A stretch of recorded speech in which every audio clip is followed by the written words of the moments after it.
in this video, we'll discover how to get the rock shoulder. Some even call it the diamond delts and even the boulders. Whatever you call it, round, rock solid, and striated shoulders are highly sought after by anyone who's into fitness. So how do you get the rock shoulder? Essentially, there are 3 angles you need to tackle that have round, solid deltoids or delts, which are front delts, middle delts, and rear delts. Here are my simplified and complete workouts to fully engage every angle of your delts to make them pop. 1. Lateral shoulder raise. 2. Standing side deltoid circle raise. 3. Seated overhead military press. 4. Seated alternated dumbbell press. 5. Upright rowing. 6. Seat bent over rear deltoid raise. Number 1. Lateral shoulder raise, the best lateral deltoid exercise in history. This is the best exercise to sculpt round shoulders and give others the impression of you having huge and wide shoulders. 1. Position the height of the seat so that the feet are firmly planted on the floor. This gives resistance against the floor and assists in balance and stability while lifting. The seat should be adjusted to a comfortable position to perform the movement. 2. This depends on the type of equipment you use. Whether it's dumbbells or lateral raise machine, you either place the forearms against the pads or grip the handles. Start with your arms at your sides. 3. If you're using a machine, raise the arms up while pushing against the forearm pads. If you're using dumbbells, simply raise those dumbbells laterally. 4. Raise the weight until the forearms are parallel to the floor or even with the top of the shoulders. Inhale while raising the weight and exhale while lowering the weight. 5.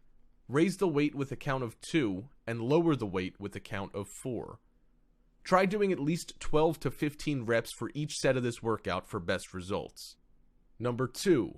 Standing side deltoid circle raise, one of the best exercises for overall shoulder muscle development in all different angles. 1.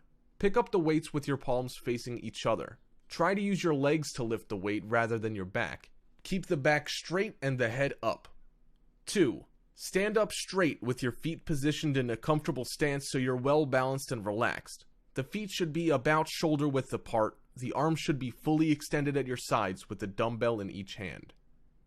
3. Begin with the arms hanging in the starting position. Raise the dumbbells simultaneously out to the sides, bringing them up just above shoulder height as seen in the photo. It's acceptable to flex the elbows slightly as the weights are brought up. Inhale when raising the weights and exhale when lowering the weights. 4. Lower the weights using the same lateral motion with which they were raised. Usually, you can't go heavy on this exercise, so take a light weight and perform 8 to 10 circles for each set of this exercise. Number 3. Seated overhead military press, a power movement to develop the mid-deltoids. 1. Sit on the stool and position yourself in the middle of the bars. Grab the bars with your hands evenly spaced outside the shoulders. 2. Start with your biceps touching your forearms and push upward from the shoulder level until the arms are fully extended overhead. 3. Keep your back straight and your head up as you lift. 4. Lower the weights slowly with a count of 4. Lower the hands so they're below your ears. You may need to adjust the seat so that you can get a full range of motion going up and down. 5. Inhale as you raise the weights and exhale as you lower them. Number 4. Seated alternated dumbbell press, another variation of military press with more control and isolation. 1. Lift 2 dumbbells in a continuous motion, keeping the back straight and the head up until they're at shoulder height. 2. Position the feet firmly on the floor and push against the floor for stability. Notice that the heel of the prosthetic leg is pushing against the floor.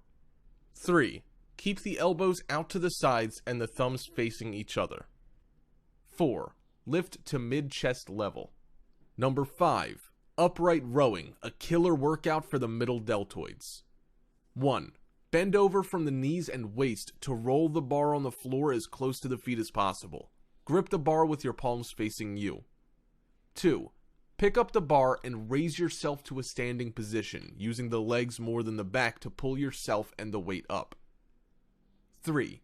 Stand with your feet about shoulder width apart and your arms extended in front of you as shown in the top photo. 4. Keep the dumbbell close to your body as you pull it straight up to chin height, or as close as you're able to raise it. Keep standing straight. 5. At the top position, the elbows should be out to the sides and almost as high as the ears. 6. Pause momentarily at the top position before lowering the weight back down so the arms are extended. 7. Inhale while lifting the weight and exhale while lowering the weight. Number 6. Seat bent over rear deltoid raise. This workout targets the rear delts, a part where most people neglect, but they're essential to bring out the round boulders. Here's how you do it. 1. Select 2 lightweight dumbbells, 10 pounds or less for the beginner. Place them on the floor on either side of the end of a flat bench. 2. Sit at the end of the bench with your feet fairly close together and planted firmly on the floor. The dumbbells should be on either side below where you're sitting. 3. Lean forward so that your chest almost touches your thighs. Keep your head facing the floor. Lift the dumbbells to the height of your ears. 4. Raise the dumbbells out and upward, straightening your arms and locking the elbows. 5. Lower and raise the dumbbells in a continuous semicircular motion, keeping your arms straight and elbows locked. 6. Inhale as the dumbbells are raised, exhale as they are lowered. You don't have to go heavy on this one as the rear delts aren't huge muscles. Try doing it for 12 to 15 reps each set with control for best results. Now, this is what most of the ladies and gentlemen are waiting for, the secrets to build washboard abs. But first, let me ask you a couple questions. Are you slumping in the couch right now, with your tummy bulging from beneath your shirt? Fatty, one-pack, beer belly? Are you sick and tired of these words? Or have you been suffering from being overly skinny and bony that it makes you feel small, weak, and vulnerable? If your answer is yes, it's time to get abs. Abs are great, but don't get too obsessed with it. Oftentimes, abs are actually a byproduct from your commitment to your workout routines. So, what exactly are abs? Abs is a short term for abdominal, which is your stomach muscles. A well-developed rectus abdominis, or six-pack abs, seems to be the end goal of any exercise regimen. It is this muscle group that is one of the most challenging to build, as tons of effort and brutally intense workouts don't magically guarantee a completely successful outcome. But if you aim for overall well-being first and six-pack abs second, you're more likely to keep up the vigorous training needed to get that enviable, perfect physique. Here are the 3 secrets to building your very own washboard abs. Number 1, burn your fats. Number 2, tone your abs. And number 3, eat smart and drink plenty of water. Number 1, burn your fats. Everyone has abs, but they're often not visible because most people have a thick layer of fat hovering on top of their abs. So the first secret is a no-brainer, actually. Simply torch your fats to let those abs pop. Burn body fat with regular aerobic activity. You can't spot reduce abdominal fat. You need to burn your overall body fat before your body allows you to start building a specific muscle group.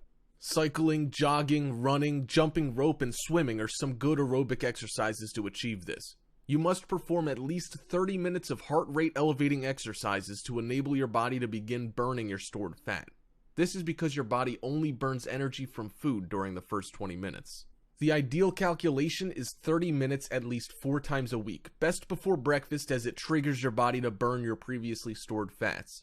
Your abs will usually pop at around 6 to 8% body fat percentage. Even if you got low body fat percentage, you're still not guaranteed to have clear-cut abs. Just like any other muscle, you need to train your abs to grow.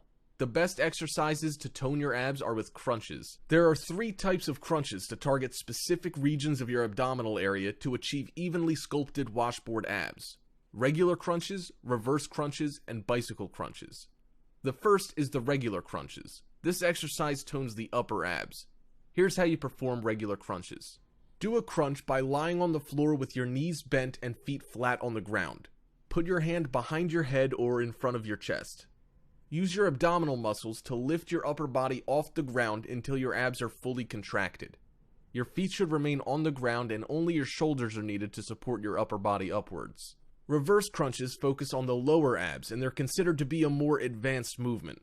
When performing this exercise, always be in control and feel your muscle contractions instead of swinging your legs around with momentum. Here's how you perform proper reverse crunches. Lie on the floor with your legs up in the air. You can put down your hands, palms down, on the ground next to your hips for balance. Use your abdominal muscles to lift your pelvis off the ground and your legs into the air. Repeat several times. Bicycle crunches, a killer workout that engages your entire abdomen. Keep your legs in the air, knees bent so that your calves are perpendicular to the ground. Put your hands behind your head with your elbows extended on either side of your head. Squeeze your abdominal muscles to draw your right knee towards your left elbow while stretching the left leg as if you're pedaling a bike. Do the same with the left knee right elbow contact. Repeat this motion several times. Bear in mind that it is essential that you increase the difficulty of your exercises and change the variety of your workout routines every 2 months. This is to allow your muscles to recuperate and burn calories efficiently. Do these routines at least 3 times a week. These 3 exercises are the basics of abdominal workouts. After mastering these 3 workouts, you can move on to more advanced workouts such as hanging leg raises, dragonfly, and Swiss ball weighted crunches. Did you know that abs are actually made in the kitchen? Truth is, abs are about 80% diet and 20% workout. That's why you should pay lots of attention to your diet when you're aiming for abs. First, you need to eat smart. Avoid processed food at all meals if you can. Foods that have undergone preservation or packing have lost their nutrients, and worse, processing adds on unhealthy fats, plenty of sugar or sugar substitute, and synthetic vitamins and minerals. Most of the ingredients in processed foods include sweeteners, coloring, and hydrogenated oils. These ingredients aren't even recognized by your body as edible ingredients, so they end up being stored as fats. Fats have a bad reputation, but not all fats are harmful. Dietary fats coming from monounsaturated and polyunsaturated fats are good for you. Olive oils, fish oils, natural peanut butter, avocado, and almonds are some really good examples. Just make sure to keep your intake between 20 and 30% to regulate your calories. This will help stabilize your insulin level, which, if too high, causes fat retention. By eating healthy fats, you're more likely to stay away from the fridge looking for food, as these healthy fats tend to keep you sated for a longer time. Most often, eating only protein or carbs alone will make you hungry more often. Also, remember to drink plenty of water. Studies have shown that people who drink a lot of water lose more weight and are able to keep it off longer. Adequate water intake boosts your metabolism rate. Drinking more water also helps you stay away from empty calorie drinks like soda and processed juice. Not all carbs are bad. Good carbs like whole grains are rich in fiber and go through your system much slower than refined white carbs. Instead of your normal to-go carbs, always opt for healthy carbs: brown rice, quinoa, whole wheat, and oats. Load up on protein early in the morning. People who get 35 grams of protein at breakfast tend to be less hungry throughout the day. Your body will also benefit from changes in hormones and brain signals that control appetite. A protein-packed breakfast is closely related to increased feelings of fullness and a reduced desire to snack. For example, instead of the usual ham and eggs, maybe you can go for Greek yogurt, egg whites, and Canadian bacon. Eat less, but often. Rather than eating 3 big meals a day, you can eat 5 meals per day, but each with a smaller portion. When your body's hungry, it likes to hoard fat, causing you to crave food like pizzas, burgers, and pastries. If you're rarely hungry, your metabolism learns to stabilize and you won't feel food cravings. If you'd like to try a stricter diet to keep your blood sugar level balanced throughout the day, eat 4 to 5 proper meals in bite-sized portions. You tend to not overeat this way because you'll be consuming foods high in fiber, protein, and nutrients.